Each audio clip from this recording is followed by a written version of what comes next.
بسم اللہ الرحمن الرحیم۔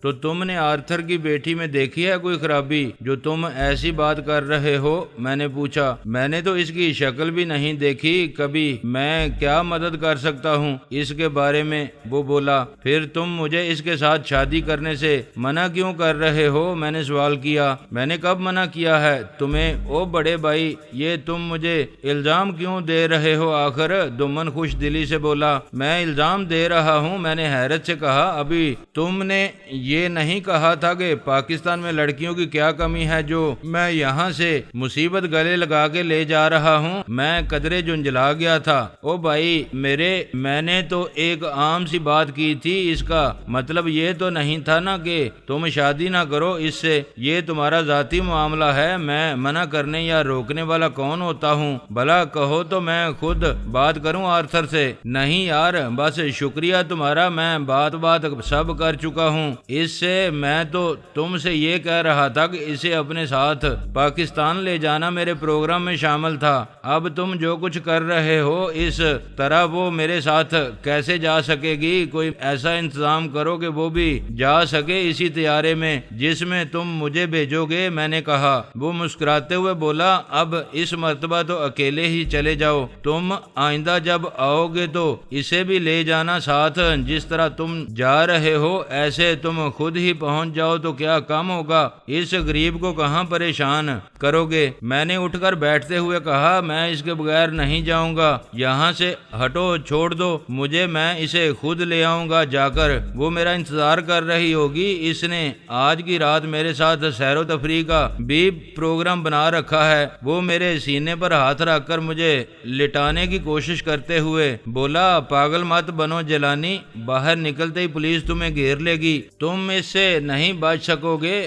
ہر گلی کوچے میں تلاش ہو رہی ہے تمہاری۔ اس کی مجھے پرواہ نہیں ہے، وہ مجھے پہلے ہی پاکستان جانے کی اجازت دے چکے ہیں۔ اگر دیکھ لیا انہوں نے مجھے تو کہہ دوں گا کہ اغوا کنندگان کو مرغا بنا کے نکل آیا ہوں ان کی قید سے۔ میں نے اس کا ہاتھ جھٹک کر کہا۔ اور اگر انہوں نے تمہیں اس جگہ پہنچانے کو کہا جہاں سے تم نکل بھاگے ہو تب؟ دمن نے پوچھا۔ میں کہہ دوں گا کہ یہ شہر میرے لیے بالکل اجنبی ہے، میں تو اس کے کسی خاص مقام سے بھی واقف نہیں ہوں، نہ جانے کون سی جگہ تھی وہ۔ البتہ باہر کا نقشہ الٹا سیدھا سمجھا دوں گا انہیں، وہ اتنے نادان تو نہیں ہیں کہ تمہاری باتوں میں آ جائیں گے۔ وہ تمہیں اپنی کار میں بٹھا کے پورے شہر میں لیے پھریں گے، ایک ایک گلی، ایک ایک مکان دکھائیں گے، اور وہ تمہیں، دمن نے کہا، اگر ایسا کیا انہوں نے تو میں اس گودام کی نشاندہی کر دوں گا جہاں سے تمہارے آدمی لے گئے تھے۔ مجھے کوئی حرج تو نہیں ہے نا اس میں؟ میرا خیال ہے وہ گودام کے ذریعے تمہارے اس ہسپتال تک تو نہیں پہنچ سکیں گے۔ ہاں خطرہ تو نہیں ہے اس میں کوئی، مگر پھر بھی ایسا رسک لیا ہی کیوں جائے؟ دمن بولا۔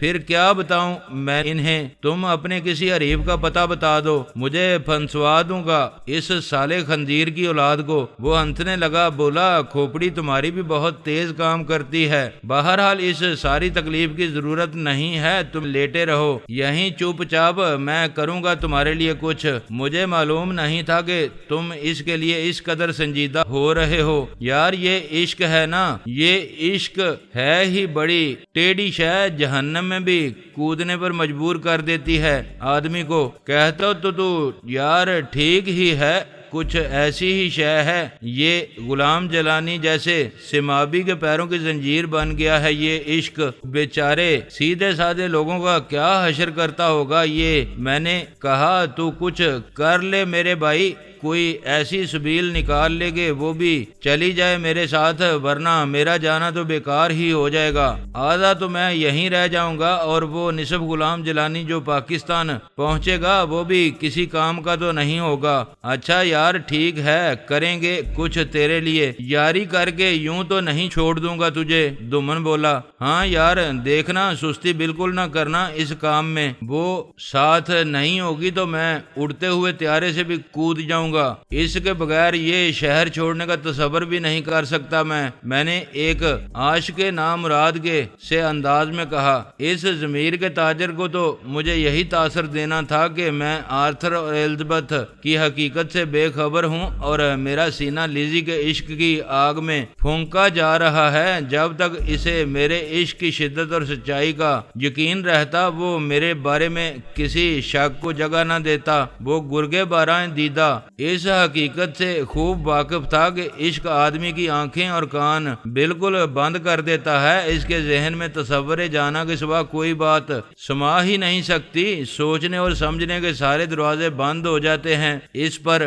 دل کی ہر دھڑکن محبوب کے نام کی صدا سنائی دیتی ہے۔ حالت جس کی یہ ہو اس کے بارے میں کون سوچ سکتا ہے کہ وہ محبوب کی جنبش ابرو کے سوا کوئی اور اشارہ بھی دیکھ اور سمجھ سکے گا، مزاج یار کے خلاف بھی کوئی کام کر سکے گا۔ اس بے ضمیر کا کوئی دین ایمان تو تھا نہیں جو وہ اس کے بارے میں کچھ سوچتا۔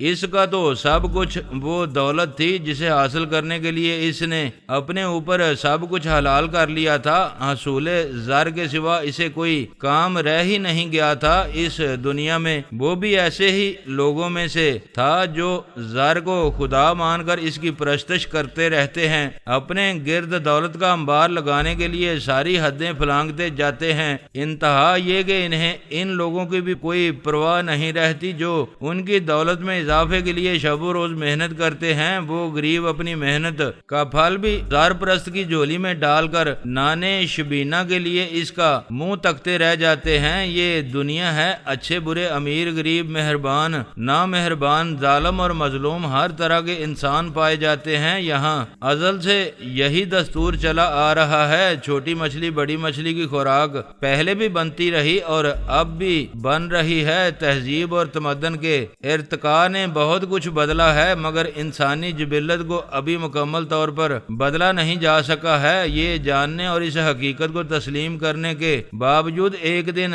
اسے سب کچھ یہیں چھوڑ کر اپنے خالق کے پاس لوٹ جانا ہے۔ وہاں نہ زر و جواہر کے انبار اس کے ساتھ جائیں گے، نہ محل دو محلے، اس کی زندگی بھر کی کمائی میں سے صرف نامہ اعمال کی پوٹلی ہی اس کے ساتھ جائے گی۔ انسان نہ جانے کس خوش فہمی میں مبتلا ہے کہ ساری دنیا کو اپنے نیچے سمیٹ کر بیٹھ جانا چاہتا ہے۔ ایسا ہی عاقبت نا اندیش تھا وہ دمن بھی۔ انہوں نے مجھے پلاسٹر میں لپیٹ کر ایک علیحدہ کمرے میں آرام دہ بستر پر ڈال دیا۔ ضرورت کی ہر چیز اس کمرے میں حاضر کر دی تھی۔ اس ابن غلام دمن نے اور ایک نہایت ہی چہکتی لہکتی بلبل خوش الحان کو میری پاسبانی کا فرض سونپ دیا تھا۔ نام تو اس کا میری تھا مگر وہ مریم کی سی پاکیزگی اس میں کہیں نظر نہیں آتی تھی۔ شانوں پر منتشر سیاہ ریشم جیسے نرم اور چمکدار بال جو سر کی ہلکی سی جنبش کے ساتھ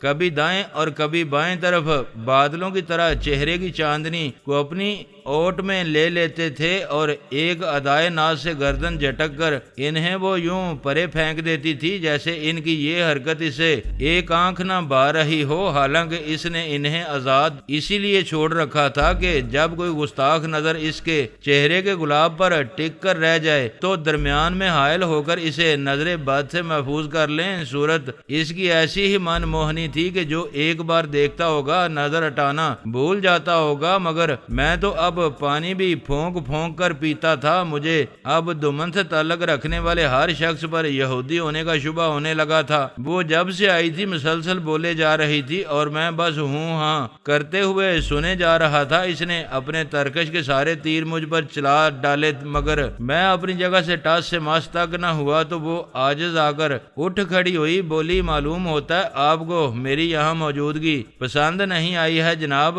میں چلی جاتی ہوں، ڈاکٹر صاحب سے کہہ دوں گی کسی اور کی ڈیوٹی لگا دے یہاں پر۔ ارے نہیں نہیں، اب اتنی بھی بری نہیں ہے آپ، میں نے جلدی سے کہا، میں تو آپ کی باتیں بہت غور سے سن رہا ہوں، بڑی اچھی باتیں کرتی ہیں آپ، مس میری بڑی شیرینی ہے آپ کی آواز میں۔ وہ خوش ہو گئی، دوبارہ اپنی جگہ پر بیٹھتے ہوئے بولی، کیوں بنا رہے ہیں آپ مجھے؟ بنانے والی ذات تو اس رب کریم کی ہے مس میری، جس نے مجھے آپ کو اور اس ساری کائنات کو بنایا ہے اور جسے اس خالق نے تخلیق کر دیا ہو اسے میں اور کیا بناؤں گا؟ میں نے جواب دیا، اتنی دیر میں میں نے آپ سے کوئی 2000 باتیں تو ضرور کہی ہوں گی، اور ہوں ہاں کرنے کے سوا جواب آپ نے ان میں سے کسی ایک کا بھی نہیں دیا۔ میں یہی سمجھ رہی تھی کہ شاید آپ کو بس یہی 2 الفاظ یاد کرائے گئے ہیں، اس کے سوا آپ کو کچھ بولنا نہیں آتا، لیکن اب جو آپ کی زبان کا ٹانکا ٹوٹا ہے تو میں سوچ رہی ہوں کہ میں نے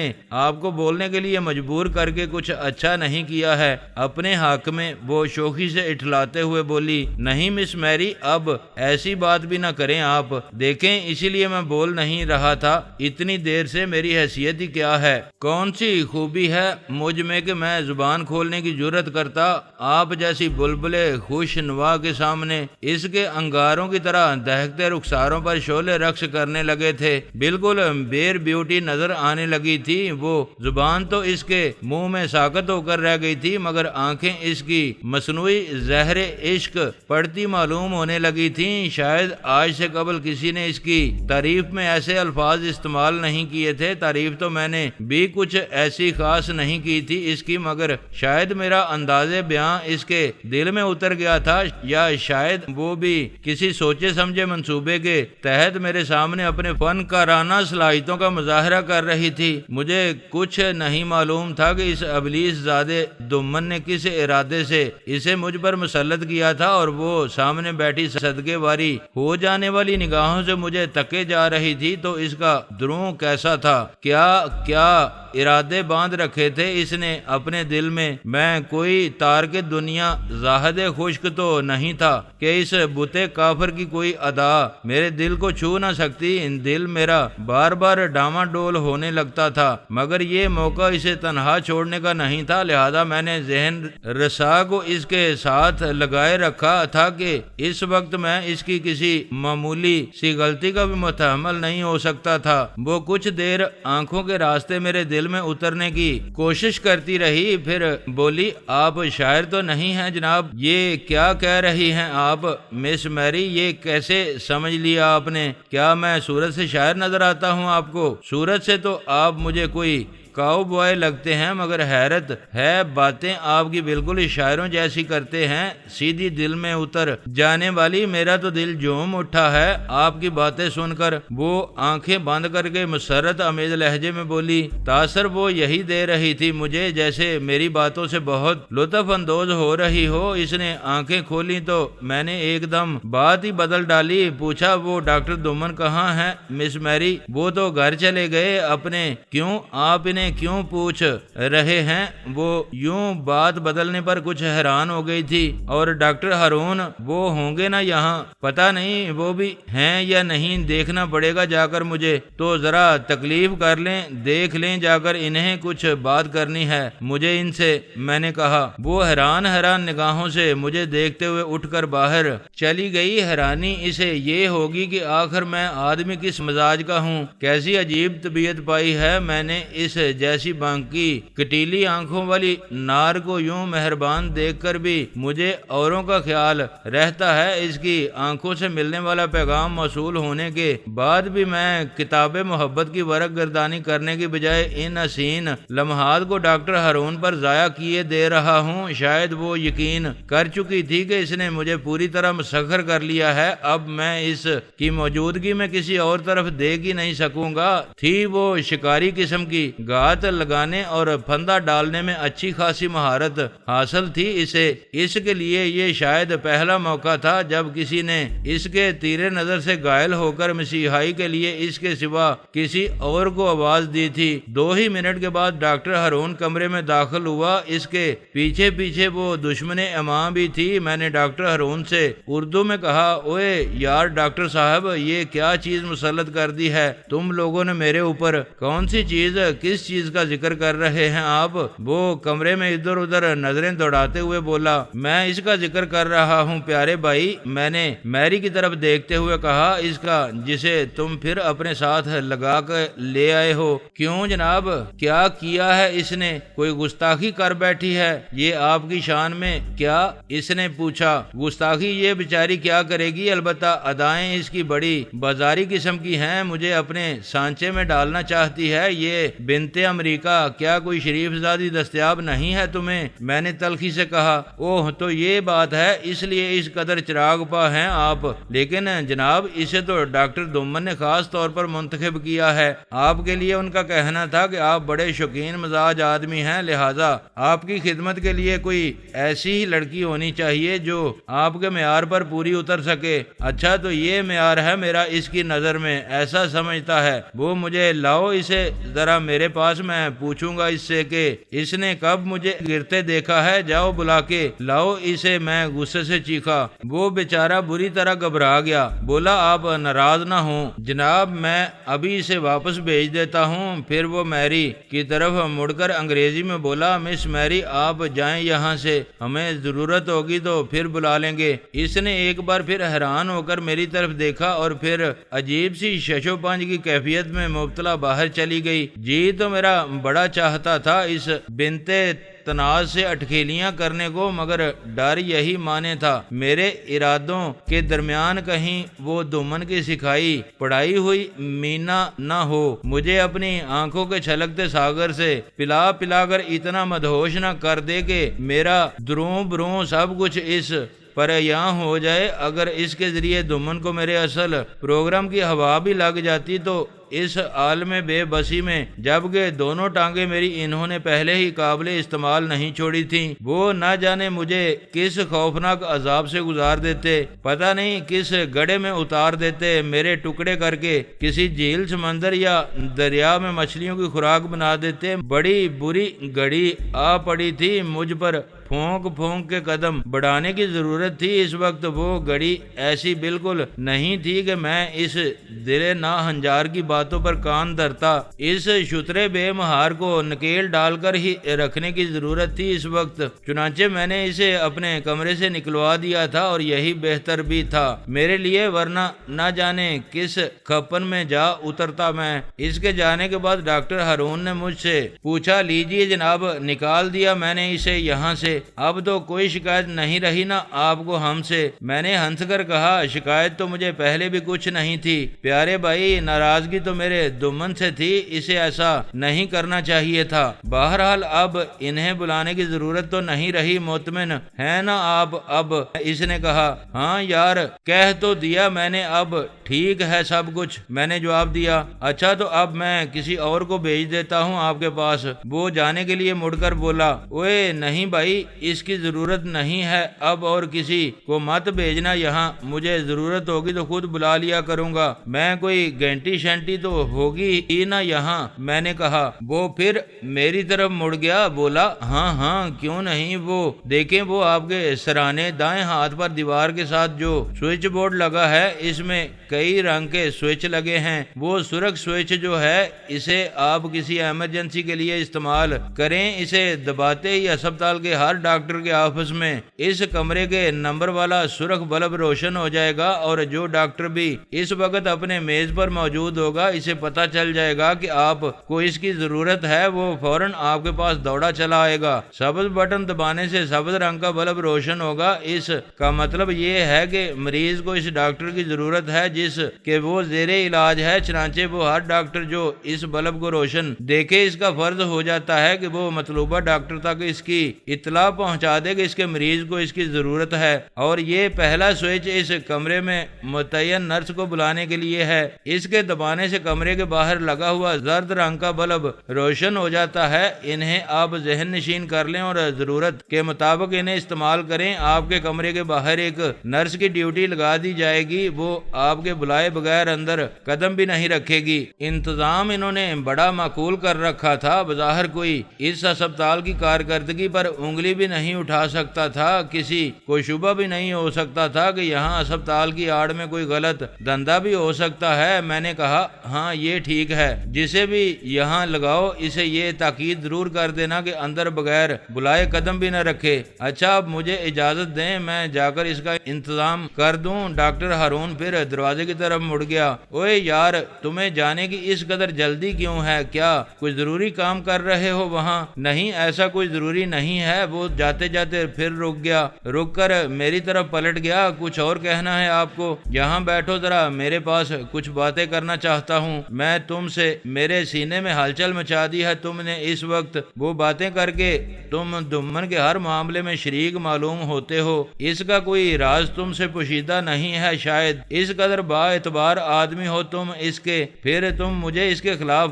کیوں اکسا رہے تھے؟ میں نے پوچھا۔ اس سلسلے میں آپ مجھ سے کوئی بات نہ کریں جناب۔ آج رات ڈاکٹر دومن ایک ضروری کام سے نیو یارک جا رہے ہیں۔ ان کی روانگی 10:15 پر ہوگی۔ ڈاکٹر عالیہ انہیں رخصت کر کے ایئرپورٹ سے سیدھی یہیں آئیں گی۔ وہ آپ کو تفصیل سے سب کچھ بتا دیں گی۔ اس وقت تو آپ مجھے جانے ہی دیں۔ مجھے خیال آیا عالیہ نے بھی آج رات اسپتال میں مجھ سے کچھ اہم باتیں کرنے کے لیے کہا تھا۔ اس کا مطلب یہ تھا کہ وہ مجھ سے جو کچھ کہنا چاہتی تھی اس کا علم ہارون کو بھی تھا۔ مجھے ان کی باتوں میں بغاوت کی بو محسوس ہوئی تھی، مگر اس وقت میں نے اس پر دھیان نہیں دیا تھا۔ وجہ اس کی یہ تھی کہ عالیہ دمن کی شریک حیات ہی نہیں، شریک کار بھی تھی۔ وہ اس کے ساتھ گلے تک دلدل میں دنسی ہوئی تھی۔ اس کے بارے میں یہ تصور بھی محال تھا کہ وہ دمن سے باغی ہو سکتی ہے۔ میرے ساتھ اس کا بدلا ہوا طرز عمل بھی میری نظر میں ان دونوں کی ملی بھگت ہی تھی۔ میں نے یہی سمجھا تھا کہ وہ میرے ذریعے کوئی بڑا فائدہ حاصل کرنے کے لیے مجھ پر جال ڈال رہے ہیں۔ دمن نیو یارک جا رہا ہے، واپس کب آئے گا وہ؟ اس نے مجھے بتایا تھا کہ کل رات میں یہاں سے روانہ کر دیا جاؤں گا۔ پاکستان کے لیے کسی خصوصی طیارے کا انتظام کیا ہے انہوں نے؟ میں نے پوچھا۔ وہ کل شام سے پہلے ہی واپس آ جائیں گے۔ آپ کی روانگی کے پروگرام میں کوئی تبدیلی نہیں ہوگی۔ اچھا پھر تم جاؤ، میں آرام کروں گا اب۔